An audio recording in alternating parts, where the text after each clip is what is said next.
again, terrific success, and they're going to be running 4 cities.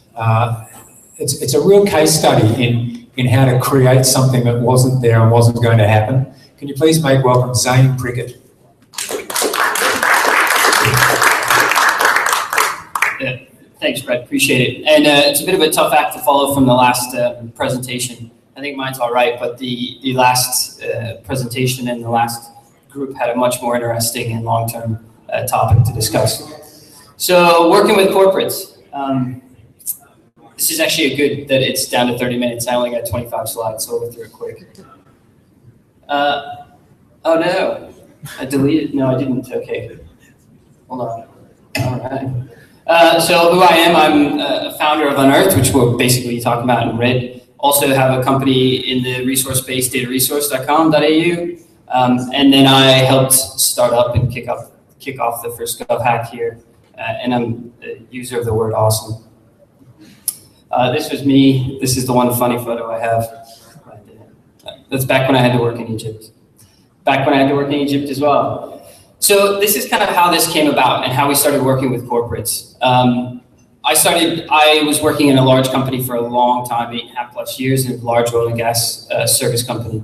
I left, I traveled around the world, and then I ended up meeting my wife here, so I left, and then I said, okay, we're gonna do a startup in the resource space, specifically because I saw there was a massive opportunity for all the commercial consumer technology to come back into the resources space, and they were behind.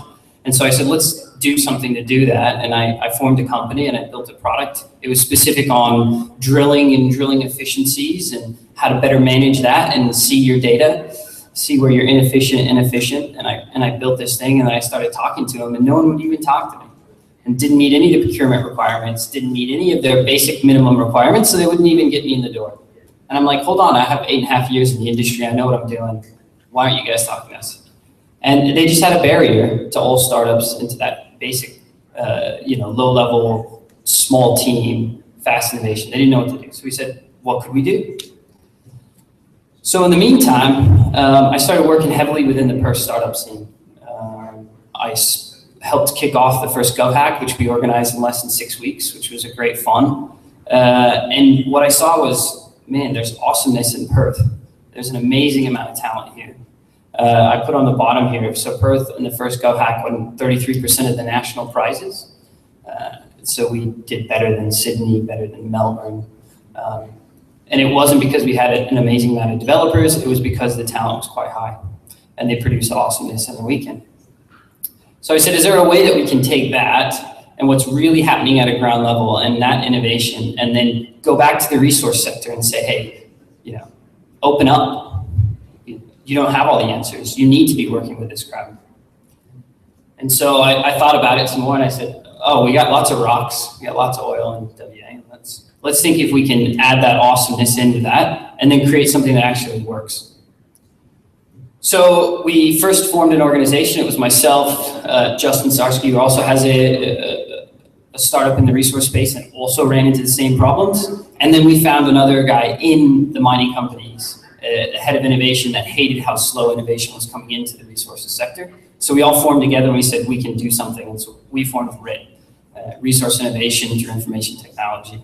Really horrible name, and we're stuck with it. Don't name yourself in like less than 20 seconds. It doesn't work. But then we did do a bit better when we came up with what do we want to do. And so let's show them what they're missing. And we had an idea of let's do a weekend hackathon, but focus on the resource sector. So let's show them the awesomeness in Perth and what it can develop when you guys open your data, you open your challenges, and you provide mentors. So that's where UnEarthed came up. Much better name. And then finally, let's deliver awesome. So RIT's here to build a sustainable technology ecosystem, specifically focused on the resource sector. It's actually, we're about at generation 2.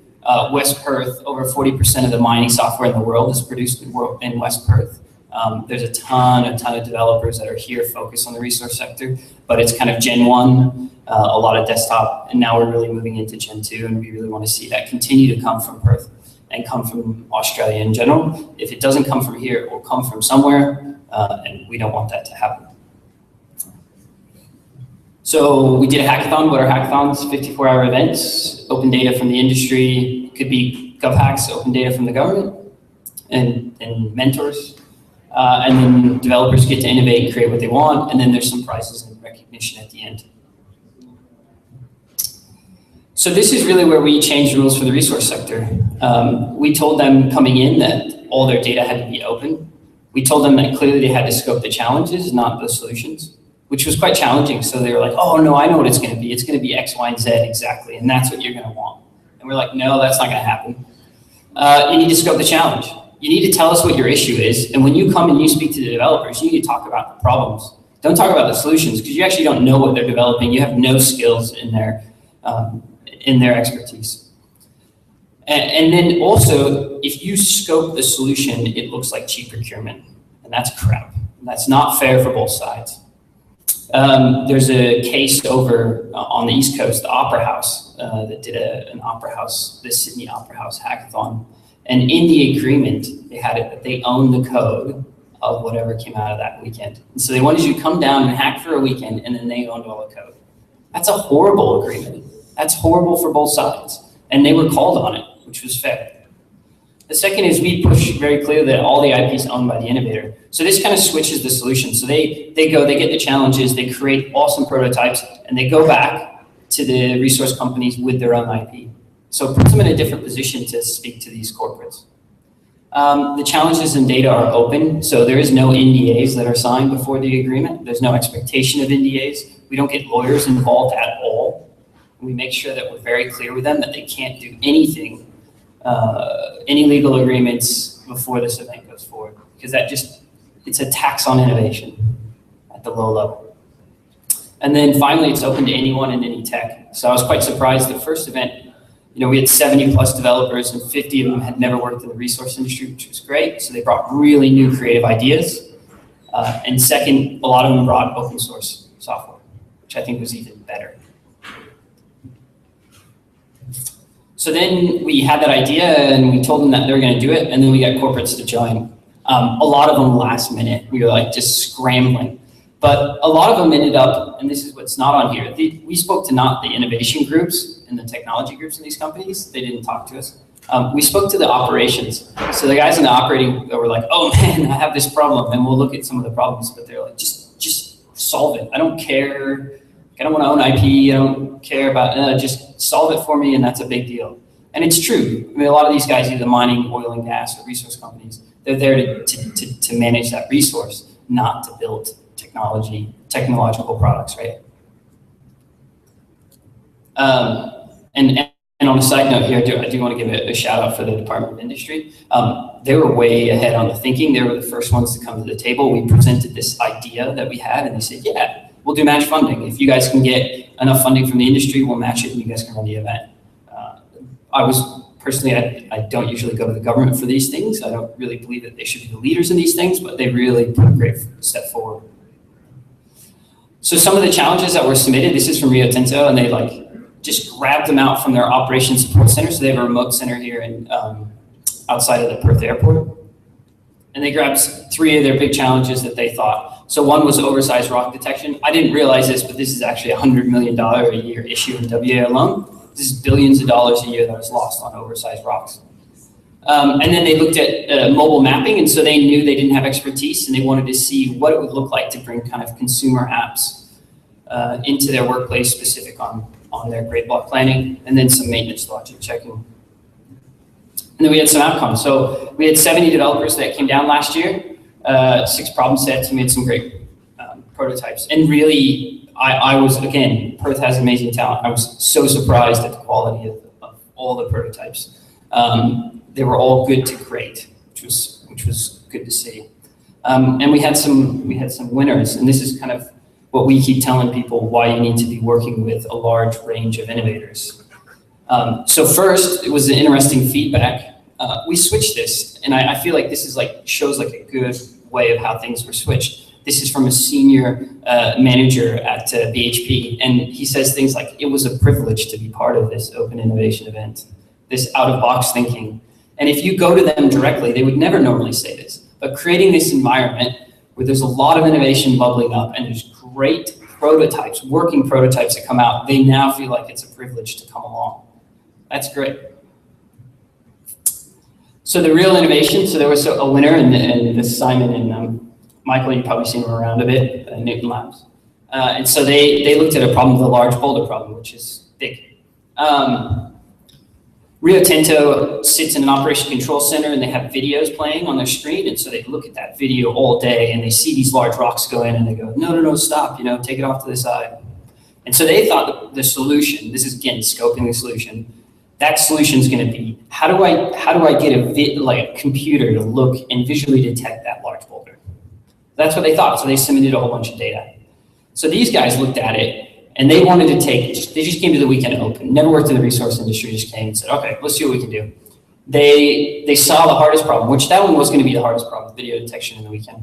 And then they said, that's too much to do in a weekend. I don't want to do this. And so they ended up saying, what can we do? And they noticed all the trucks were on air suspension. And they said, well, let's start looking at actually, they had 2 PhDs in mathematics on their team that have good signal processing experience. They have an app developer, Mike, and they said, let's look at it on a signal basis. And if we can detect this in trucks loaded with the large boulders and actually see when the large boulders hit the back of the truck, which in general is much better in the process. It's further up, much easier to scale. And so they did that. And you can see here, I don't think it shows, there's an iPhone that's strapped on the side of a Tonka truck. And they had a working prototype in a weekend that was made in alarms and everything. More importantly, that was the kind of out-of-box thinking that the resource company hadn't thought about. Even though they even have accelerometers on their trucks, and we can go into a whole bunch of details, they hadn't been thinking about that. And so these guys brought that to the table. They've subsequently kept going.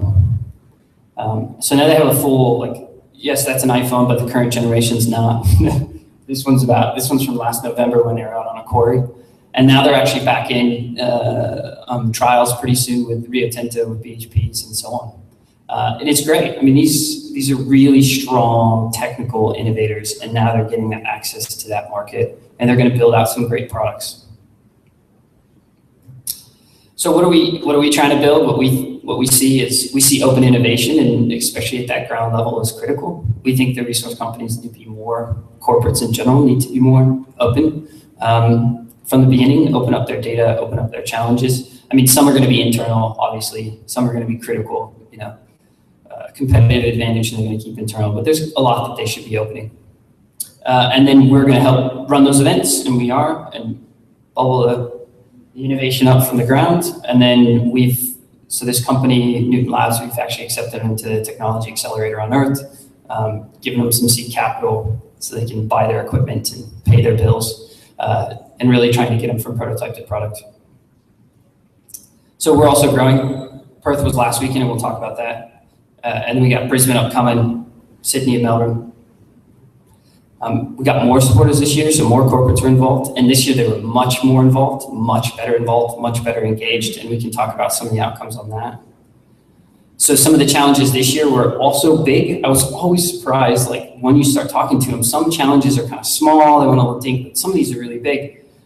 This top one, machine learning exploration, is it's a huge field, and that's a huge potential when you look at how do you potentially use computers to actually auto detect where potential deposits are. And so they put up a great challenge in mineral sands, and over the weekend, they had 4 teams that looked at it, and each team looked at how to solve that problem differently. So some looked at image processing, some looked at signal analysts, some looked at machine learning. It was a really interesting approach each team took on solving, and they had 4 different approaches to it. So this is this year's output. This was just last weekend. Sorry, that's probably why I'm a bit tired. And Adrian here was there as well for the weekend, and Brett. Again, we had 80 developers, industry challenges, 15 prototypes, 15 teams, which was great. I think the one that I highlighted there on the bottom, which is even now, I can see that they're getting more engaged and more ready for that next step, is 8 of the 15 teams have already gotten follow-ups. So they're like, wow, that's really interesting. That's something that could affect our business tomorrow. Come and chat with us. And that, to me, I didn't expect that one from this. I mean, it's Thursday. It's been 4 days, and it's that quick of a turnaround. We think there's a lot of potential. We think it really showcases what's happening in Perth and the innovation in the startup ecosystem. All right, let me see. So there's some of the lessons learned. Really, I keep believing it. I keep preaching it. Innovators are awesome. The startup community is building. I think the ground innovation here is amazing. So I just say they're awesome, and we got to approach it the way. We have to make sure that they come in a position of strength with the corporates. And the best way to do that for me is to prototype, to create these real touch tactile type products so that they can actually see that, yes, there's a great innovation happening. You got to make it a win-win, which things like innovators got to own their IP, they got to set their own destiny. Resource companies have to come with an open mind into it. And then there's lessons learned to be on both sides. In general, so that was just kind of for UnEarthed and what we've done working with corporates. In general, corporates are changing, and we'll get to the next slide on the reason why, but you can see that RIC started SeedSpark this year, Amcom has an accelerator, Telstra has Murray D accelerator on the East Coast. All of these are actually external of their business. I mean, the funding's from whatever corporation, but the way it's run and the way it's managed is external, which I think is a really good thing. And then there's a whole bunch of other corporates down below that either directly support, and RIC's twice, whoops, I didn't catch that, directly support accelerators or directly support open innovation events and the rest of it. They understand that not all the innovation is going to be coming internally, and they're actually engaging much better. So this is my final slide, and I always put this up. I don't even know if it's relevant, but I always put it up because I think it's important, which is, what does a startup and innovation funnel look like? And I keep telling people, and this is what I keep working with the corporates, is you have to have a ton of ideas. I mean, this is the funnel. So this is from Kauffman Foundation research on how do you get to late stage companies, even take out the companies. But really to do the best is you got to have a ton of ideas, 20,000 plus, to then get to some basic companies, to then get to bigger companies, and finally get one or two massive ones at the end. You actually don't know what those numbers are going to be. You can't pick winners in the ideation phase. And so your best thing is to get as many ideas from as many sources as possible. That's it. Let's do some questions. Any questions? What's next up for the mining sector?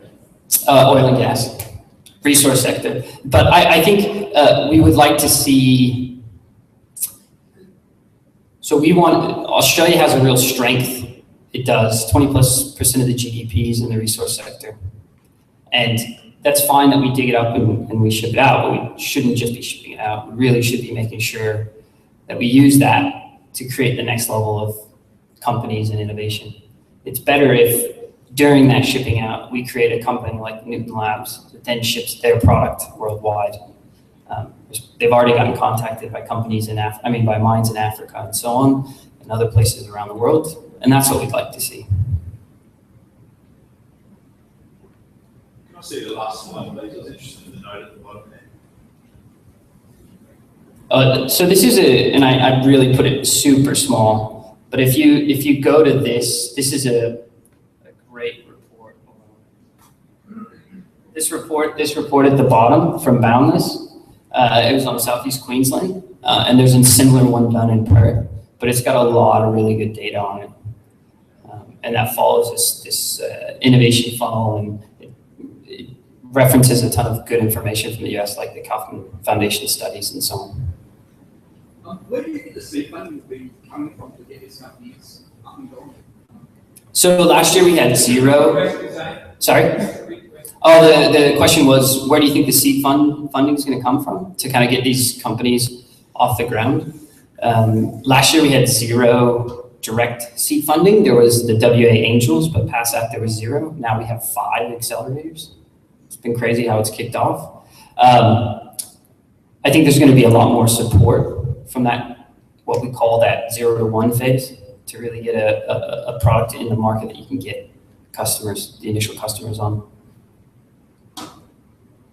I mean, what we like is we get problems from the industry. So like, there's a potential customer there. And like when the 8 teams get followed up straight away, as you know, when you build a product, some of the toughest phases is driving to get that first client and having all those meetings. But if they support those problems and they put them out to innovators, there's a good chance that they're gonna, if there's a good solution that comes up, they're gonna reciprocate and want to learn more, and potentially take it on. You mentioned that what you're doing is you're allowing innovation and sort of providing a service to the corporates, but if you've got a service that you want to be able to get to the corporates, have you come across interesting ways to try and get past the front door to be able to present a service that you think would be of benefit to a corporate? So to be honest, what we've done is it's been a ton of hard work and showing awesome from Perth, to be realistic, and internal champions. There is no corporate KPIs that say you need to pick up and talk to 20 young companies. That's nowhere. And so they don't, unless somebody really thinks it's a great idea and wants to champion it, they don't champion it internally. From my experience in general in the resource industry the technology groups are great, but they're not the best point of contact to get the first step in the door. First step in the door is 100% operations. Find somebody with a problem. They'll take you on.